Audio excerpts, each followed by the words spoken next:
There are drivers who win championships, there are teams that dominate an era, and then there are some people who force an entire sport to change. Smokey Yunick didn't just race in NASCAR. He fought it. He argued with it, and more than once, he embarrassed it. Some fans called him a genius. Others call him the biggest cheater that NASCAR has ever seen. But no matter where you fall in that debate, one thing is undeniable. Smokey Yunick didn't just push the rulebook, he rewrote it. Henry Smokey Yunick wasn't a typical NASCAR mechanic. Before stock car racing, he was a World War II fighter pilot, flying missions where mistakes meant death. That background mattered because it shaped how he saw the rules. To Smokey, rules weren't sacred. They were limitations to be tested. After the war, Yunick became an engineer, a mechanic, and eventually one of the sharpest minds that NASCAR ever saw. He didn't come from big money. He didn't rely on powerhouse teams.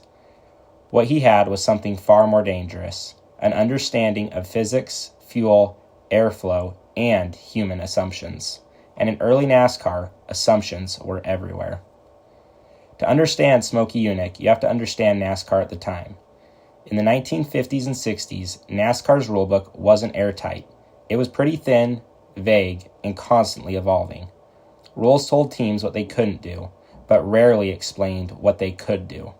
And Smokey noticed something important. If the rulebook doesn't say you can't, then maybe you can.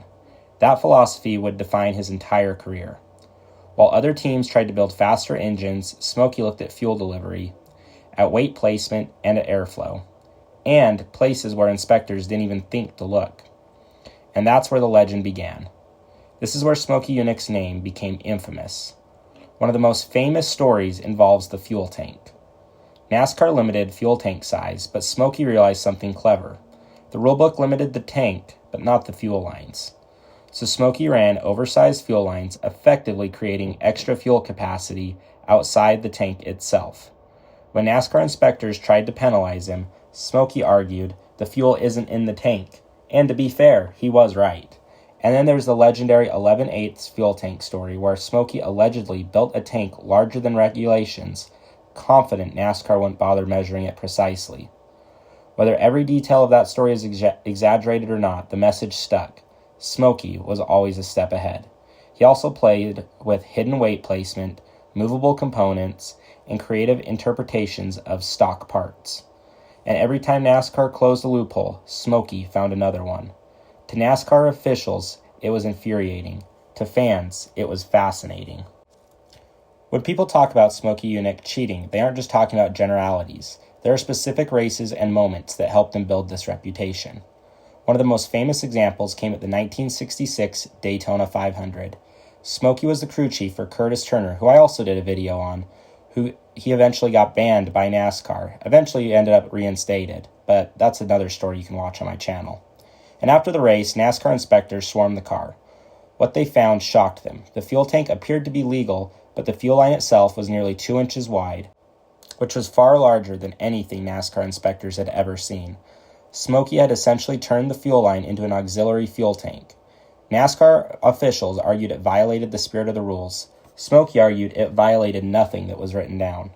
Another legendary moment happened during inspections in the late 1960s, when NASCAR officials removed what they believed was an illegal fuel tank from one of Smokey's cars. They thought the car would be stranded. Instead, Smokey reportedly got in the car and drove it away without that fuel tank, because the fuel wasn't in the tank at all. It was stored somewhere else in the car. Whether every retelling is perfectly accurate or slightly exaggerated over time, the core truths remain. Smokey consistently found ways to operate within the wording of the rules while defeating their intent. At tracks like Daytona, Charlotte, and Darlington, inspectors began treating Smokey's cars differently. They measured more, they searched longer, and often rewrote the rules after he exposed loopholes.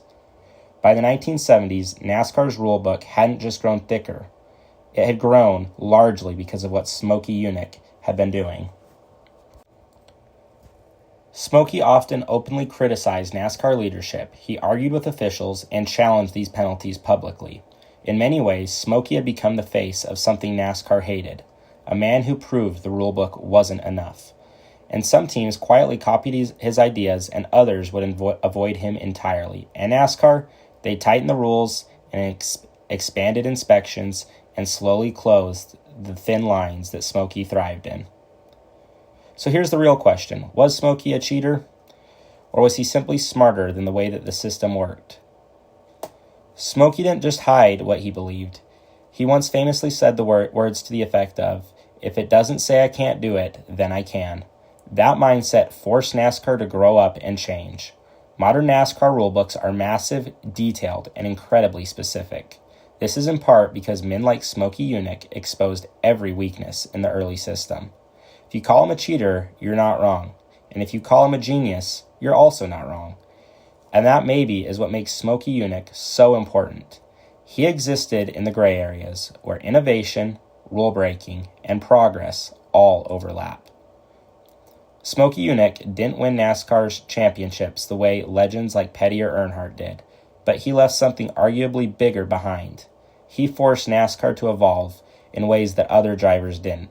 He proved that racing wasn't just about horsepower, it was about thinking differently.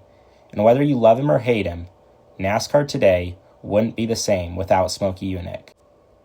With all the controversy surrounding Smokey Yunick, it's easy to forget something important. He didn't just build clever cars, he did win races.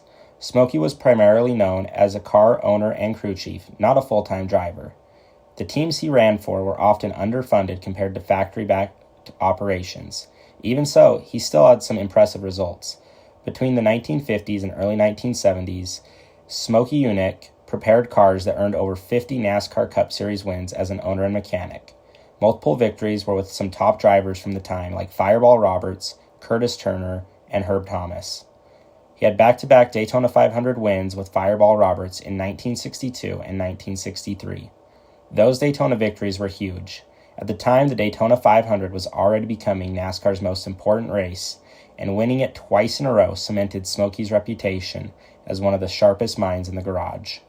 And what made those wins even more impressive was how Smokey operated. He wasn't backed by a major manufacturer in the modern sense.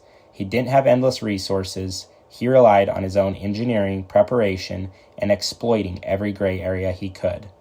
By the time he stepped away from NASCAR, his influence was everywhere, in how the cars were inspected, how the rules were written, and how teams approached innovation.